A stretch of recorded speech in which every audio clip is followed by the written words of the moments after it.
Bom, hoje eu vou falar com vocês de situações que acontecem todo dia no consultório. Queda de cabelo e risco de ficar careca. Então, nós podemos separar de início essas duas situações. A queda de cabelo aumentada, ela pode ser percebida em homens, mulheres, adolescentes. E normalmente, se a gente for começar do começo a explicação, a gente tem que imaginar que um fio de cabelo, ele pode durar 4, 5 anos. Porém, ele cai e vai nascer outro.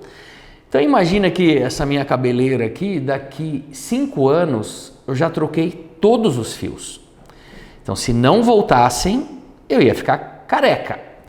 Mas existem situações em que o fio não dura 4 ou 5 anos. Eles começam a fase de crescimento e a vida deles é encurtada, e isso pode ser sincronizado.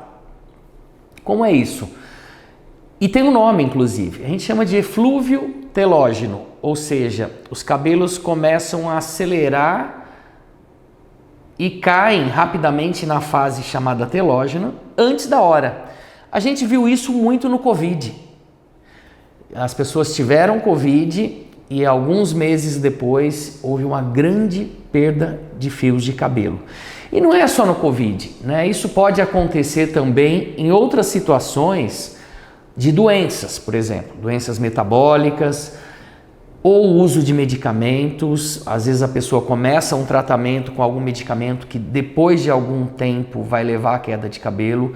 É muito comum nos tratamentos hormonais, tá? As mulheres que fazem tratamentos hormonais, os chips, tal do chip da beleza, pode ter algumas combinações que levam à queda de cabelo.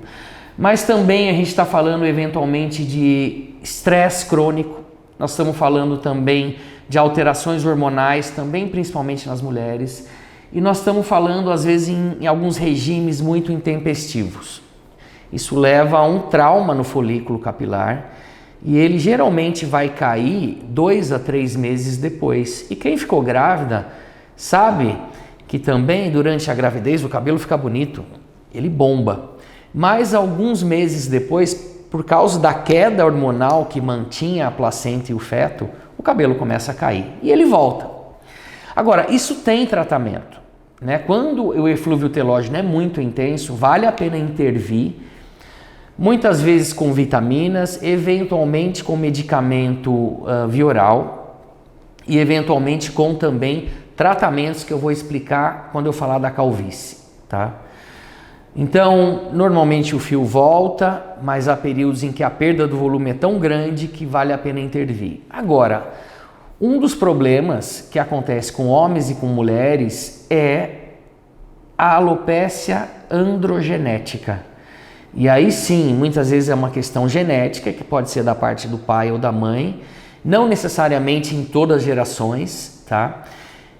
E um processo é diferente. Muitas vezes a pessoa não percebe tanto a perda do fio, ela percebe perda de volume. Então a mulher vai ficando com o rabo de cavalo, cada vez a presilha prende menos. Os homens é mais fácil identificar.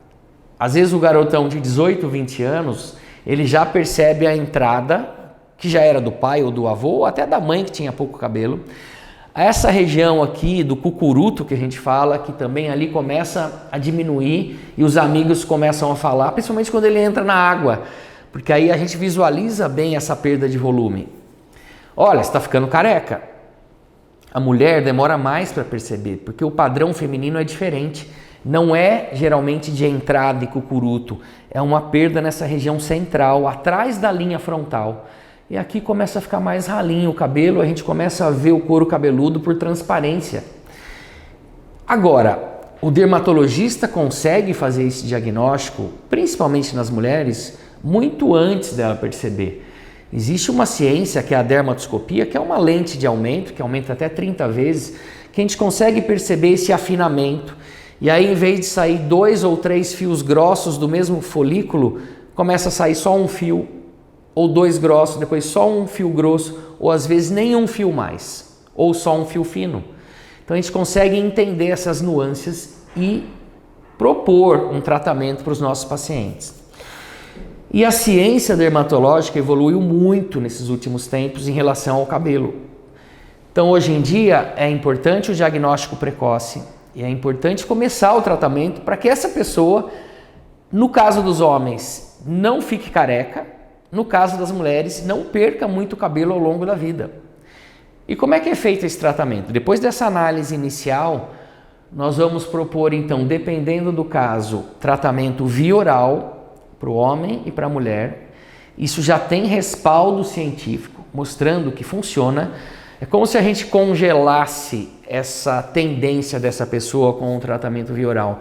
E ela começa a funcionar se ela fizer direito e o tratamento for consistente e duradouro. Ela começa a funcionar com alguém que quase não tem tendência à queda, como é o meu caso, por exemplo. Meu cabelo está ficando branco, mas eu perdi pouco. Além do tratamento via oral, e tem gente que ou não quer ou não pode tomar o tratamento via oral, e nós estamos falando de drogas como finasterida, dutasterida, minoxidil via oral, existem os tratamentos tópicos, tá? De uso local. E aí eles têm um efeito bem interessante também para fazer a regulação desse afinamento capilar, e depois, quando o cabelo fica bem fininho, ele cada vez volta mais fino, até que chega um momento que ele não volta mais, aí falta o folículo ali mesmo. Então a gente tem que intervir antes de perder todos os fios, senão só resta o transplante capilar. A gente tem que intervir naquela fase de afinamento, porque esse fio volta a ficar grosso e se dá uma diferença de volume muito importante.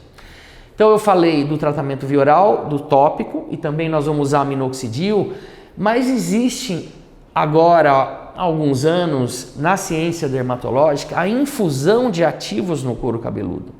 Seja com microagulhas, seja com uma tecnologia que chama MMP, associada ou não ao laser, que também estimula o folículo para ele voltar a repilar de uma maneira ideal, o fio engrossar, e cuidados que estariam afinando, para não acontecer o processo. Então essas infusões nós vamos usar uma série de substâncias que nós chamamos de mesclas, que associadas ao tratamento tópico em casa ou ao tratamento via oral feito pelo paciente, potencializa muito o resultado.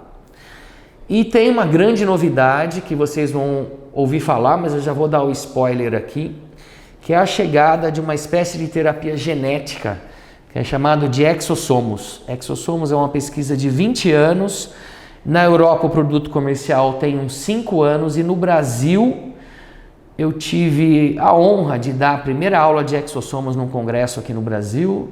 Depois eu fui convidado para ir para a Coreia, expor e participar do Congresso Mundial de Exossomos em Seul, esse ano ainda. Inclusive, tive a honra de receber um prêmio por ser o primeiro brasileiro a estar expondo lá. E agora a gente já tem o produto comercial no Brasil, que também ele é aplicado depois do laser ou de microtraumas no couro cabeludo que abrem os canais. A gente coloca o produto em cima do couro cabeludo e ele vai fazer uma regeneração, uma medicina regenerativa. Vai fazer o cabelo fino voltar a repilar de uma maneira mais intensa do que a gente já tinha visto com os outros tratamentos. Vai permitir que o cabelo, se essas infusões foram sendo feitas a cada 2 meses, que esse processo de afinamento pare. E tem uma coisa muito interessante que eu vou testar em mim, que eu tenho bastante cabelo, mas que é a reversão do fio branco para o fio preto, que também regenera o melanócito que produz a melanina no fio de cabelo. Então a gente tem grandes novidades para tratamentos capilares e é um assunto que leva os pacientes a nos procurarem com muita frequência. Então eu aguardo vocês e vocês podem mandar suas dúvidas para mim no canal do YouTube ou no Instagram ou mesmo no site para a gente estar conversando sobre isso.